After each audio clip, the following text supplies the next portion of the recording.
सौभाग्यशाली तोता। बहुत समय पहले की बात है।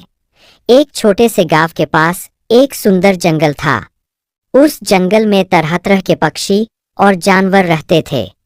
उन्हीं पक्षियों में एक अनोखा तोता भी रहता था, जिसका नाम चिरकू था। चिरकू को लोग सौभाग्यशाली तोता के नाम से जानते थे, क्योंकि जहां भी वह जाता वहां कोई न कोई चमत्कार हो जाता या किसी की किस्मत बदल जाती।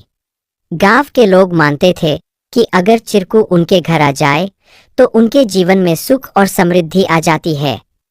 चिरकू हमेशा खुश रहता और अपनी मधुर आवाज में गाने गाता।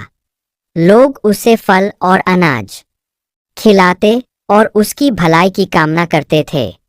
चिरकू भी गांव के लोगों से बहुत प्यार करता था और जहां भी जाता खुशियां बांटता। एक दिन गांव में एक गरीब किसान, जिसका नाम रघु था, बहुत परेशान था। उसकी फसलें बर्बाद हो गई थीं और उसके पास खाने को भी कुछ नहीं था। वह दिन रात मेहनत करता, लेकिन किस्मत उसका साथ नहीं दे रही थी।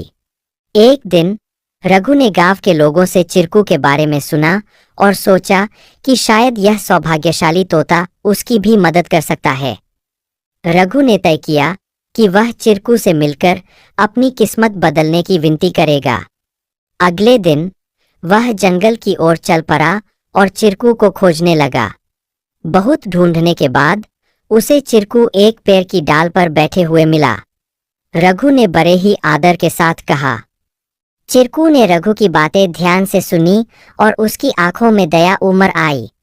चिरकू ने अपनी चोंच में एक छोटी सी चमकती हुई पत्ती उठाई और रघु को देते हुए कहा, यह जादुई पत्ती है।